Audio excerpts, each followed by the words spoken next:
What if the last thing you feel before death isn't peace, but panic?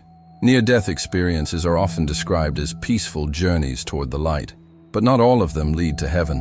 Some people don't float upward. Some are pulled into something far darker.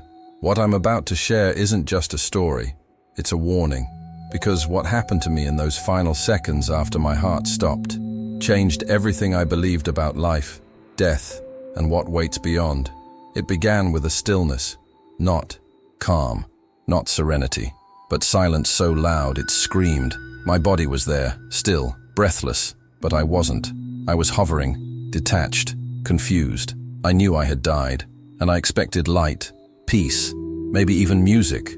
But what came next was a drop, not a step, not a slow fade, a violent pull, as if something below had claimed me. The descent was endless. The darkness wasn't empty. It was alive. I could feel it press against me. There were no angels, no tunnels, only a sinking feeling so intense, so irreversible, that I knew this wasn't heaven. And somehow I had always known this place existed. If you think near-death experiences are just dreams or hallucinations, I beg you to stay with me. What I saw, what I felt, will shake you. It wasn't a dream. It wasn't imagination. I was there, and I wasn't alone. I'm telling this because someone watching this might be closer to that moment than they think. Maybe it's you, or someone you love. But before we go deeper, I want you to pause and ask yourself, if your soul left your body right now, where would it go? Leave a comment below. Tell me, have you ever had a moment where you felt something was pulling you into the dark? Have you ever wondered if hell is real? Subscribe now so you don't miss the rest of this journey, because what happened next goes beyond anything you've heard before. The fall didn't stop. I remember thinking time had broken. Seconds stretched into eternities, and yet I was still falling. My soul wasn't drifting peacefully. It was being yanked into something. It felt deliberate, like a judgment I hadn't known was coming. The silence changed. It became heavier, denser, like sound itself was swallowed whole. I wasn't just moving downward anymore. I was being claimed. Something wanted me. Something was waiting, and then I hit. But it wasn't ground. It was awareness. I didn't crash into a surface. I was slammed into a realization. I was somewhere, and this place wasn't made for healing, or peace, or mercy. The very air, if it could be called that, was thick. Not like smoke, but like guilt, like despair had weight. Breathing didn't exist there, neither did stillness. Everything felt like it was pulsing, groaning beneath the weight of a billion regrets. I tried to speak. I don't even know what I would have said, but nothing came out. My mouth moved, but the silence held tighter than before. There were no echoes, no sounds, no voices, just a pressure. My soul wasn't in pain because it was burning. My soul hurt because it knew what this was. I didn't need anyone to tell me. This was hell, but not the kind I'd seen in movies or warnings painted on church signs. This wasn't fire and brimstone in the cartoonish sense. This was psychological torment so deep it lived under the skin of reality. The colors weren't even colors. They were shades of suffering. Everything here was alive, but in decay. The ground pulsed. The shadows moved. The heat didn't burn like flame. It burned like shame. Constant, silent, suffocating. And then I saw them. Shapes crawling. Not like animals, but like broken people. Twisted figures dragging themselves through this nightmare. Their movements slow and endless. Some didn't move at all. They were trapped, not by chains, but by moments, like they were stuck in a loop of some memory, some mistake. They whispered things I didn't want to hear, even though no sound touched my ears. Their mouths opened and closed, mouthing the same words over and over, and somehow, I understood every one of them. Help me. I'm sorry. Tell them I didn't know. The words weren't cries. They were confessions. Endless, repetitive, hopeless. These weren't strangers. They were people who had once lived. And then, God help me, I started to recognize some of them. Faces that shouldn't be here. People I had known. Some barely acquaintances. One was a woman from my childhood church. Another, a man I had worked with for a few years. A teacher, a neighbor, and one of them, someone I loved. Their faces didn't scream. That would have been easier. Instead, they looked at me as if I had joined them, like I was part of them now, not as a visitor, but as one of the condemned. I wanted to run. Every instinct in me screamed to escape, but there was nowhere to go. Movement wasn't something you chose here. The place moved you, and the more I struggled inside my own soul, the heavier everything became. It was as if the weight of my life had finally caught up to me. Not the obvious sins, not crimes or violence, but the quiet things, the times I ignored truth, the moments I knew I should have turned back and didn't, the things I laughed off, the things I told myself weren't that serious. And that's when I understood. This place didn't punish you with fire. It punished you with yourself. You didn't scream because of pain. You screamed because of clarity. You didn't cry because of demons. You cried because you finally saw you, the real you, the one you avoided, the one no one else knew, the one you buried beneath smiles and distractions. And in this place, that version of you was all that remained.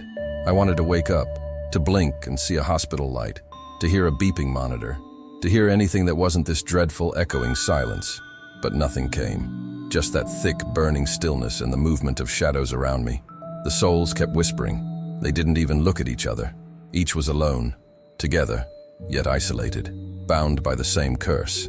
Awareness without change, memory without mercy. My thoughts weren't safe either. Every time I tried to distract myself, to imagine something good, to pull myself back into hope, I was dragged deeper into memories I didn't want. Flashbacks, conversations, people I had hurt, times I stayed silent when I should have spoken, moments I rejected something I didn't understand. I saw them all, not as scenes on a screen, but as weights hanging from my very spirit. And then something shifted again. I didn't know how long I'd been there. Time made no sense. It could have been seconds, it could have been centuries, but suddenly the pressure changed. Not lighter, not better, but different. Like the entire place paused. The crawling slowed, the whispers faded. The heat didn't cool, but it stopped moving. Something, someone, had entered the space, and I knew. I was not alone anymore. The presence hadn't spoken yet, hadn't revealed itself in form or name, but it didn't need to. I felt it before I saw anything. The weight of its awareness made the air denser, as if even the flames paused in reverence or fear. Everything around me stopped. The crawling figures froze mid-motion. The whispering ceased. The suffocating silence thickened. I was no longer one of many lost. I was now exposed, and somehow I knew. This wasn't a rescue. It wasn't punishment either. That's not what hell is. Hell is truth, unfiltered, merciless truth. And in the stillness that followed the arrival of that presence, the torment began. Not fire, not chains, not monsters, but memories. At first, they came like whispers, fragments of moments I had long forgotten, or maybe ignored on purpose. The lie I told to protect my image. The cruel joke that made someone laugh while someone else crumbled inside. The conversation I walked away from when someone needed me to stay. One after another they came, without pause, without warning, without mercy, and I couldn't stop them. They weren't shown to me like a movie. I relived them. I felt the shame, all over again. Not the shame of being caught, but the shame of knowing better and doing it anyway. I saw eyes I had looked into, knowing I was lying. I heard my own voice saying words I didn't mean. I watched myself walk away from pain I could have healed, from people I could have loved better, from truth I pretended not to see. It didn't matter how small those moments seemed when they happened. In this place, every single one expanded. They filled the space. They pressed against my soul. Because here, your soul has no walls, no defenses. Everything enters. Everything penetrates. You can't justify or explain. You can't blame your past, your trauma, your ignorance. Here, you know exactly who you are, and you feel every consequence of being that person. I began to scream, not out of fear, but out of knowing I had the chance, knowing I heard the voice before, that whisper in moments of silence, that tug in my conscience, that flicker of doubt when I laughed at what was sacred. I always told myself I'd think about it later, that I'd ask questions when life slowed down, that there was time. But now, time had ended, and the scream didn't help. It came out hollow, stripped of weight, of volume, of meaning. It was like my voice had been removed from me. Or maybe it was never real to begin with. The silence of this place devours even the sound of pain. You scream, and no one hears. Not because it's empty, but because there's no one left who can respond. You are surrounded, yet completely alone. You are watched, yet ignored. It is not isolation. It is exposure. Eternal exposure to the worst parts of yourself. I tried to run, not with legs because my body was long gone. I tried to run with willpower, with denial, with mental strength. I tried to change the vision, to close my soul's eyes. But there's no such thing here. You don't control anything. You only receive. And what I received was more memories. The arguments I escalated just to feel powerful. The relationships I broke because I couldn't be vulnerable. The kindness I rejected because I didn't trust it. The moments I mocked people who believed in something higher, calling them weak, calling them blind. All of it came back, not to accuse me, but to remind me, you chose this. Not in a grand, dramatic decision, but in 1,000 little moments. One small rejection at a time. One laugh. One silence. One shrug. And that's what hell is. It's not a sentence. It's a mirror, and it doesn't crack. Every time I saw something I did, I felt what the other person felt. That was the worst part. It wasn't just memory. It was empathy. Forced, raw, inescapable empathy. When I lied, I felt the confusion I caused. When I judged, I felt the shame I created. When I ignored, I felt the emptiness I left behind in someone else. I became every person I had ever hurt, even just a little, and I felt what they carried because of me. I fell to the ground again, not because I was weak, but because I couldn't hold the weight anymore. It wasn't physical, it was spiritual. Guilt doesn't sound heavy until you carry it for eternity, until you can't set it down, until you realize you created it all, and no one else can take it away. That's when it breaks you. I wept, not like a child, not like someone mourning loss. I wept like a soul unraveling. I didn't know where my tears were coming from, or if they were even real, but I felt them, deep inside. Tears not of sadness, but of exposure, of having nowhere to hide. No distraction, no justification, just nakedness, spiritual nakedness before a truth that doesn't negotiate. And through the weeping, more memories came. Not just the bad things I did, but the good I never did, the opportunities missed, the people I could have loved, the words I could have spoken, the prayers I could have tried. I remembered moments where I felt something holy, something calling, and I shut it down, turned the music up, scrolled past the message, laughed it off. It wasn't that I hated God. I just never thought I needed him. But in this place, that's the greatest lie. Thinking you're neutral, thinking you're okay as you are, thinking the lack of a decision is somehow safe. Here you learn. Not choosing is choosing, and silence is an answer. I felt my soul tearing, not being ripped apart, but unraveling from within. There were no demons clawing at me. I was the one doing the tearing. I was my own judge, my own accuser, my own punishment. Every second brought another layer of self-awareness, and every layer brought more pain. Still, the presence remained, silent, watching, not cruel, but unflinching. And it wasn't far away. It was close, nearer than anything else, as if it was waiting. But waiting for what? That question began to form in the deepest part of me. Not spoken, not even fully thought, just felt. What is he waiting for? And in that unbearable silence, in the midst of the memories and the guilt and the spiritual agony, I began to sense it, a change, not in the place, not in the presence, but in the silence. It was no longer just the absence of sound. It was anticipation. Something was about to be revealed, not as rescue, not yet, but as confrontation, as revelation, and I wasn't ready. Before you continue with this content that shows you what it's like to stand face to face with eternal judgment, you need to check out the ebook, Secrets of Life. This book reveals deep teachings from the scriptures, truths long, forgotten by many, lessons that will strengthen your faith, restore your spirit, and help you understand God's path even in your darkest moments. It's not just another book. It's a warning, a spiritual map for those who feel on the edge, between faith and emptiness, between the calling and the abyss. You don't have to wait for a life-altering wake-up call to open your eyes. After this video, click the link in the description and begin your spiritual turnaround today, because tomorrow might be too late. The air didn't shift, the flames didn't vanish, the pain didn't stop, and yet everything paused.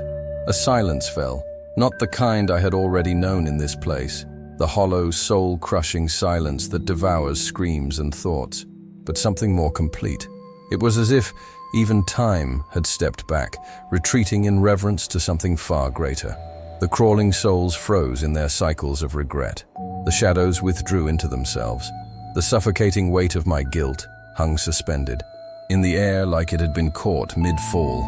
Every part of this realm seemed to bow, not with reverence, but with fear.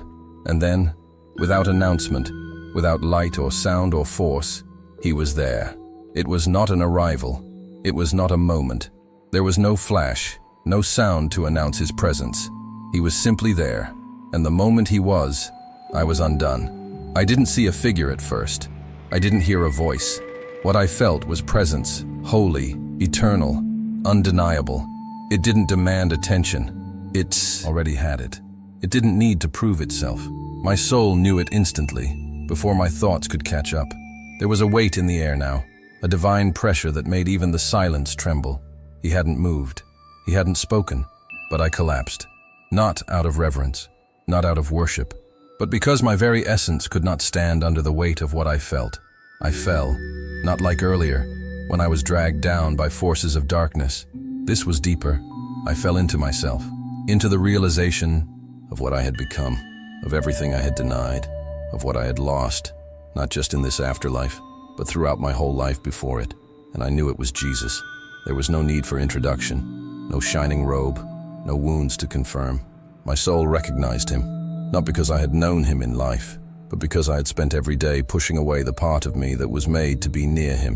And now, stripped of every distraction, defense, and delusion, I knew him, not as a distant idea, not as a religious figure, but as a presence so complete, so pure, so sorrowful, that it wrecked me, not with anger, not with punishment, but with truth. He didn't speak, he didn't move, he didn't glare, he just looked. And in that look, everything I was shattered. It wasn't a glare of wrath, it wasn't eyes filled with fire. It was a gaze full of sorrow so deep it reached the roots of my soul. Sorrow not born of disappointment in me, but of grief over what could have been.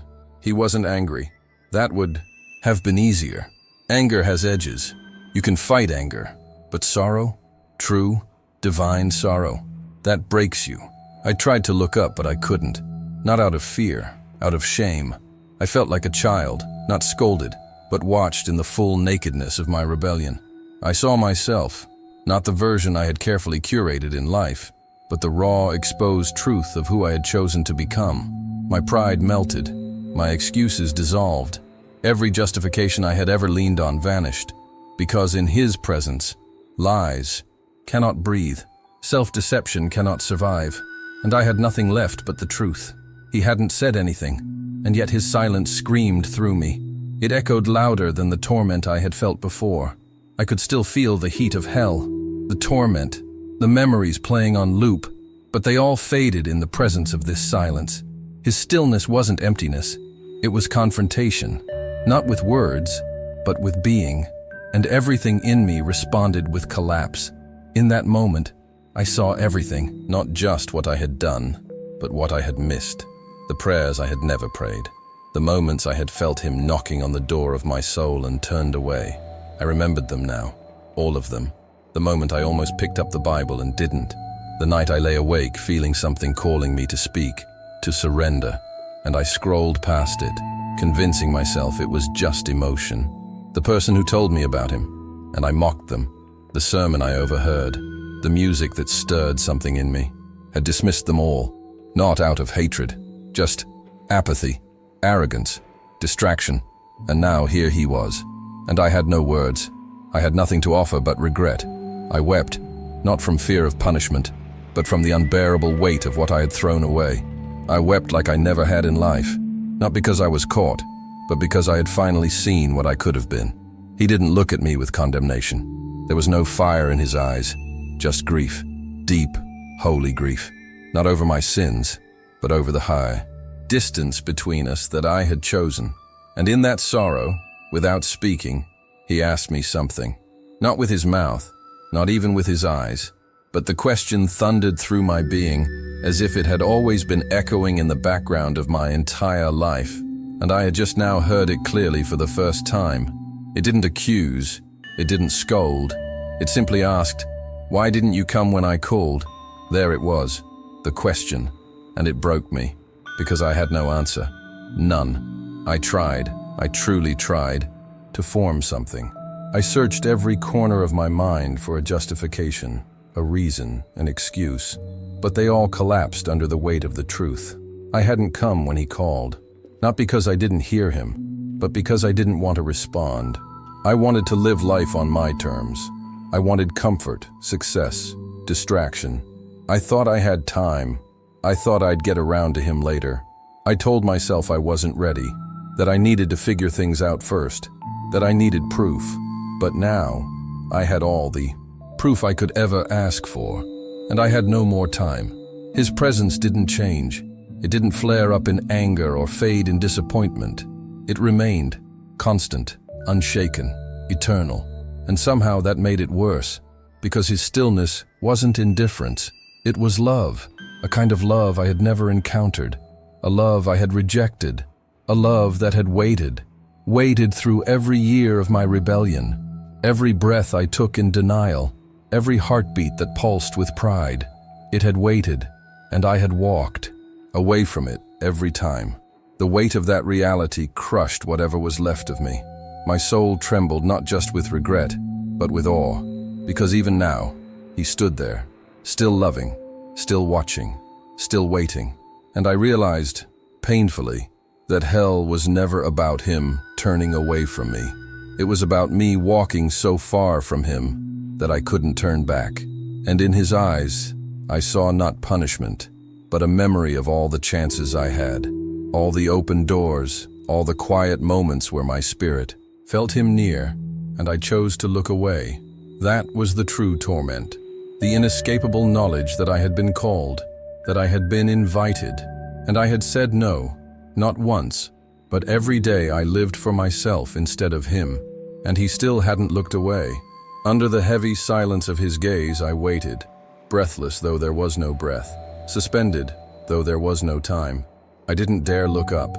My soul felt like ash, and yet nothing in this place felt more real, more present.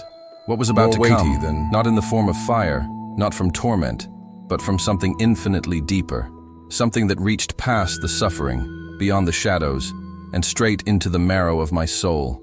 That question. It didn't come as sound. It didn't vibrate in the air. It didn't cut through the realm like thunder. No, it simply existed, not around me, but within me. It bloomed from somewhere far deeper than language. It was as though it had always been there, buried beneath distractions, pride, denial. It didn't rise with drama or fury. It simply was, and had always been. And now, there was no more running from it. Why didn't you come when I called? The words didn't strike me. They didn't crash down like judgment. They didn't burn like flame. They opened me. They unlocked every moment I had ignored, every tug at my conscience I had brushed off, every opportunity for grace I had treated as coincidence. The question didn't accuse. It revealed, and revelation was more painful than any punishment could have been. It echoed, not like a sound that bounces off walls, but like a truth that bounces off every layer of who you are. The question reached into memories I didn't even know I still carried. Memories of conversations I'd walked away from when the subject turned spiritual, of people who had gently offered truth, whom I dismissed with sarcasm or silence. I remembered sitting in silence after a funeral, staring at the sky, feeling something deep stir inside me, something sacred, and choosing to look at my phone instead. I remembered songs, voices, moments that made something ache in me, something reach upward, but I buried it. Every time, the question came again. Why didn't you come when I called? And this time the pain came too. Not physical pain, That was surface-level background noise compared to this. No, this pain wasn't forced. It wasn't delivered by any hand. It simply rose from within me. A pain born of clarity. The kind of pain that only comes when you understand what you truly lost. Not something stolen, something given up. Each echo of that question peeled back another layer of my excuses. I remembered how I used to pride myself on being open-minded, spiritual but not religious, too intelligent to believe blindly. But now I saw those phrases for what they truly were. Shields I used to keep God at a distance. Masks I wore so I could stay comfortable in my own control. And the tragedy of it all was that the call had come anyway. Again and again. Through people, through moments, through that still, small voice in my chest that I trained myself to ignore. The pain came in waves. Not because he was making me feel it, but because I finally understood. Understood what I had rejected. Understood what his voice really was. That quiet, persistent invitation to something better. Something eternal, something holy, not a demand, not a threat, a call, and I had silenced it. I remembered the laughter, not joy, not humor, the laughter used as a weapon. When someone spoke of Jesus and I scoffed, when someone asked if I believed in life after death and I gave them a smug response, I remembered mocking, I remembered rolling my eyes, I remembered the smirk I wore when someone prayed in public. I remembered all of it, and now, it crushed me, because it wasn't just irreverence, it was rejection. Each time I laughed, I silenced something deeper inside me, a part of me that knew the truth, and every echo of that question forced me to face it. Why didn't you come when I called? Because I was busy, because I didn't want to surrender, because I thought I had more time, because I didn't think you were real. None of the answers held up, none of them were enough, and I knew it. They weren't lies, they were just hollow, like paper walls in a burning house. They had no weight against the truth standing in front of me. And he still hadn't moved, still hadn't spoken aloud, still hadn't turned away. He just remained, present, patient, heartbroken. Each repetition of that question didn't fade, it intensified. Not in volume, but in clarity. Each time it pulsed through me, it illuminated another part of my soul, parts I didn't want to see. The selfishness I had cloaked in self-care, the greed I called ambition, the numbness I justified as trauma, the moments I told myself I was just finding myself, when all I was really doing was running from him.